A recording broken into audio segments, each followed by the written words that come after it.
Hi comfort lovers, Chani here and welcome back to my channel. Are you expecting? Are you pregnant? And are you finding it incredibly difficult to be cozy? Don't worry, I've got you. I have some knowledge. Now that I'm most of the way through my journey, I have some things that I'd like to share. Oh, Matcha. Sorry about that. He moved the camera. Are you done?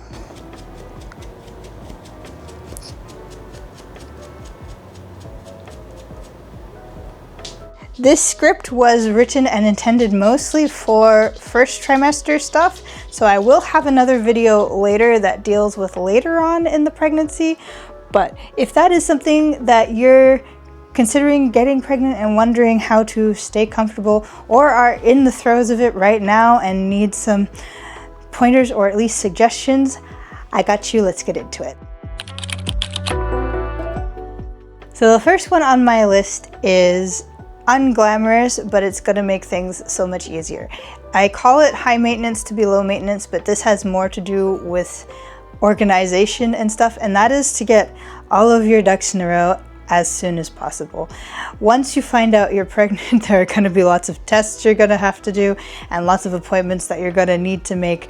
A whole bunch of baby related learning, pregnancy learning, that is just gonna come at you, especially if this was a miracle baby, a surprise. It's gonna be a lot and it's gonna be all at once and you're gonna wanna do it. So just take some time, if that's a week, if that's 2 weeks, to get all of your ducks in a row, get everything planned out, and then just get all of your material that you're gonna have to read and learn, because there's a whole new world out there now that you're gonna have to be starting to get involved in. You'll be surprised at how fast 9 months goes by, and being organized and just getting the more stressful things out of the way help you a lot in the long run.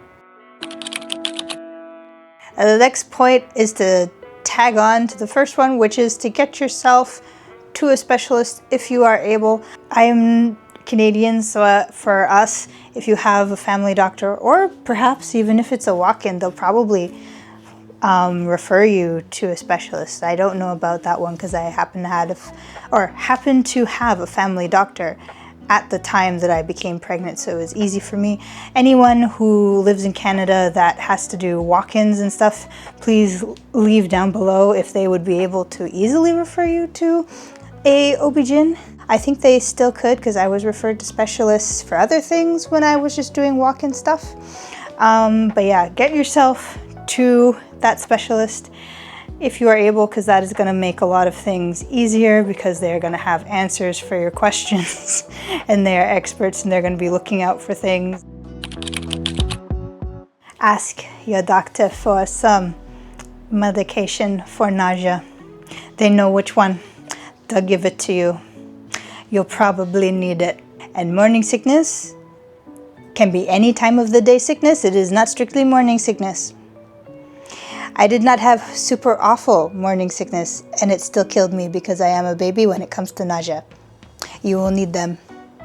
Please do not try to be strong and push your way through that, especially if you have really bad nausea. Get yourself some medication. It will be fine. To help with the nausea, I would also suggest buying yourself some really bland foods.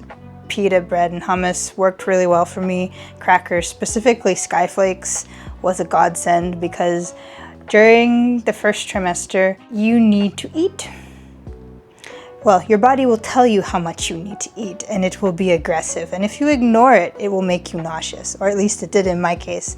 So crackers, hummus, pita bread, smaller but more frequent meals, if you are able, are so much better. And they help, because as soon as you shove some food inside of you, the nausea will start to peter out and get better. So just make sure you have bland foods on hand that you're easily able to access. Try as best as you can to be on top of your food prep game, because there are going to be days when you do not want to leave your bed. I have heard tell that some women get morning sickness so bad they can't even get out of chair and they need to sit there, otherwise they're feeling really sick. Again, mine was not super intense, but even I had days where I'm just like, I'm not going to work anymore. I can't handle this. So you will get tired and you will be nauseous. So try your best to be on top of your food prep game. So for those days when you're really not feeling it and you just can't handle anything else outside of that, you have a meal, it's done, it's ready, pop it into the microwave, heat it up in the oven, whatever it is you do, and then you can just eat that and not have to think or worry about it. It is a game changer and will help you so much. This was another thing that didn't really happen to me, but it does happen to a lot of women, and that is aversions to smells and or certain foods. So I would, especially for like scented candles and stuff, because they are not the greatest for us, is just to make your environment as scent-free as possible. I know it really sucks, and it sucks for me because right now I am going scent-free and or au naturel through simmer pots if I get some, because it's Christmas time soon and I really like the Christmas Bath and Body Works scented candles, and I am sorely missing them, and I missed the October ones too. Just all the cozy season ones that I really know and love and look forward to, I'm missing. So I know it sucks, but try as best you can to go through natural scents and to avoid chemical ones like in Bath and Body Works and stuff like that. But also, you'll just come across scents that you didn't even know existed because you have an increased sense of smell, and you might be okay with them or you might hate them. Like I woke up one day and I hated the smell of my dog's breath. He was sitting across from me, across the room, and he would yawn, and I'd be like, shut your mouth, your breath stank. And that's just gonna happen to you. I made congee once, usually not a problem. I thought at that time, because I was pregnant, that it smelled like ass and doo-doo. So what did I do? I had to give it all to my husband, even though I wanted to eat it so badly, because my aversions had kicked in. I didn't have strong ones, they didn't stick around for too long, aside from the dog breath. That one has stuck around the entire time, but it's okay because they got stank breath and they need to have their teeth brushed anyway. But you just never know. So I would say for your own sanity, as a scent-free environment as you can possibly cultivate at home. This, I feel like, is a no-brainer, but I know that there's still a lot of people that push through. If you got the sick days and you're sick, just take the sick days. It's not worth it to push through all the time because it's just gonna make you run down and become worse.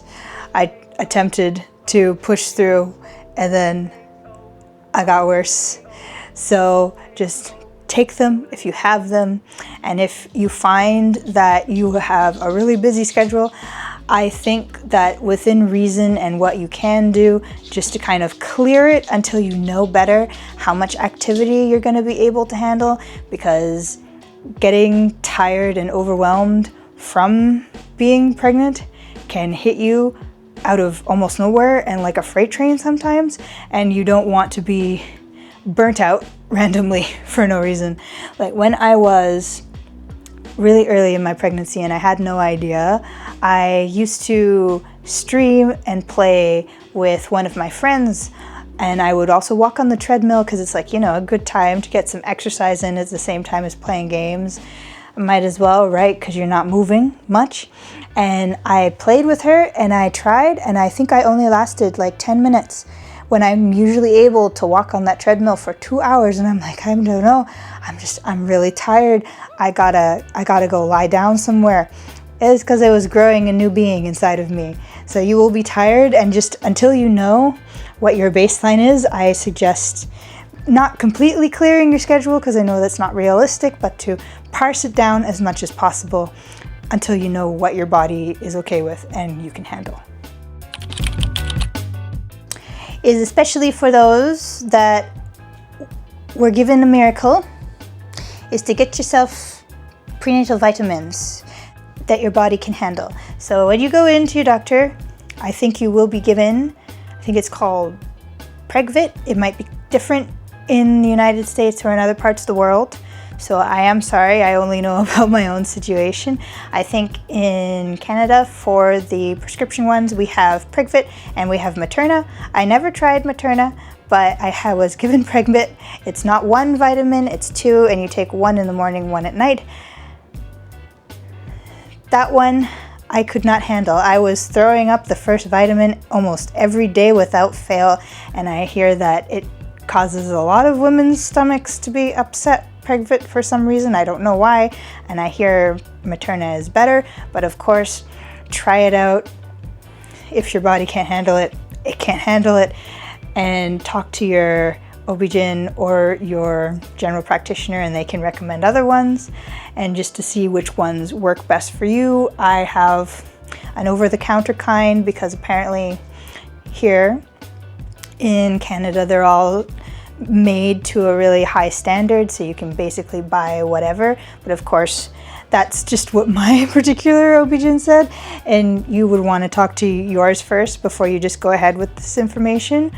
But I could handle that one so much better, and it's really good because then it's just helping your body get to the level of all of the vitamins and minerals that it needs in order to grow a new being. Otherwise, it will just take it from you, and that's not always a great thing. So just get that vitamin so you can feel a little bit better. I missed it a couple times and I felt like shit. I felt so tired. And just take it. And for those of you that are planning, if you're not taking it, I'm pretty sure you can take it even before you get pregnant. So you might want to think about talking to the doctor for that and then getting them and starting to take them before you get pregnant, if that's something that's open to you. These last 2 points are kind of in the realm of first into second, because I don't remember when I started showing, to be honest, and when I started needing these. But get yourself baggy clothes. I've noticed that if you buy up a size in overalls, they've been lasting me basically my entire pregnancy. I'm pretty sure I bought either 1 or 2 sizes larger. I've been able to wear them the entire time. Also, like A-line dresses, any umpire waisted stuff that's gonna come right underneath your boob and then like release immediately.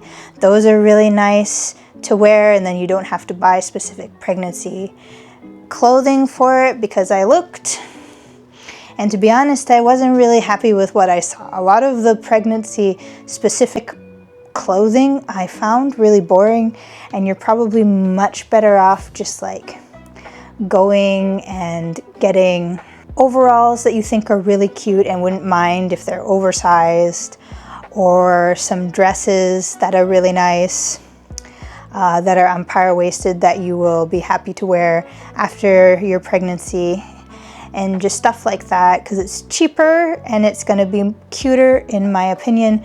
The only thing you will have to think about eventually, because I wouldn't buy this in the first trimester, I would buy this once you know what size your boobs are going to be, because they change size too, is to get a nursing bra. But that's for much later. You don't do that at the beginning, because they change size. They grew for me and I had to buy new underwear. I will link for you. The particular bra that I found was really comfortable because it doesn't have any wires in it, and it's super comfortable. And if you buy it and you're already, like, let's say you have 3 extra hooks that you can open it, that should hopefully help and sustain you through the entire thing. But maybe put it off until you actually notice that they're like threatening to spill out, if you understand what I mean. Yeah, don't go buying them until you start noticing that it's really tight and you are verging on a wardrobe malfunction. Then go buy them, but not before, because you don't know how big you're gonna get. And this last one, again, it depends on when you start showing. but invest in pregnancy pillows. You will need to find the pregnancy pillow that works for you. I've gone through 3 different pregnancy pillows. I got one that I thought I was gonna be my pillow forever, and then it wasn't really working for me. And then I got the one that was made by doctors, and I thought that was gonna be the one, and then that wasn't the one for me. And so now I have one more by Baby Bub, and that one is the one for me, kinda, because I'm not using it the way that they want you to use it. Essentially, because you're gonna want something that supports your belly and also supports your legs, because your tendons are gonna be getting all flexible, but that also means that you can hurt yourself a little bit more when you sleep, so you just need a pillow in between your legs. You can also do just like buying pillows or using a lot of pillows. If you're a girl that loves pillows, you can make yourself a pregnancy pillow fort and probably be comfortable that way too. But if you don't own a lot of pillows, finding a pregnancy pillow that works best for you is a good idea. If you're not opposed to it and you don't need it to be new, I would suggest Facebook Marketplace, because I think the pregnancy pillow that I ended up getting, that actually ended up being the one that worked best for me, we got it for half the price on Facebook Marketplace, which was really nice considering we had spent a decent amount of money on pregnancy pillows already.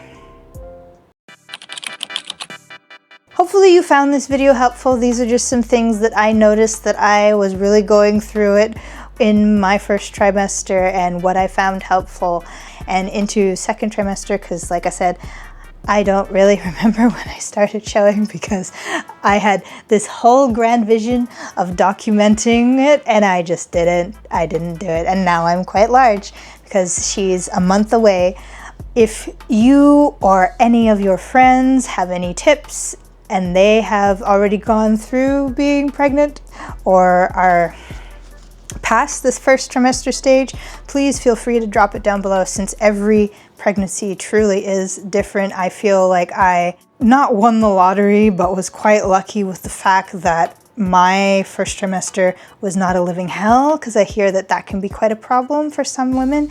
So if you've had a more intense first trimester than me, please leave your suggestions down below, because they can be really helpful. And I will also be doing another video where I talk about stuff later on in the pregnancy that'll be useful, and then baby prepping for baby and stuff like that. So if that is interesting to you, please leave a like, comment, and let me know, and then that way you'll be able to see it when I do post it. Anywho, I hope you had a great time, and see you next time. Bye!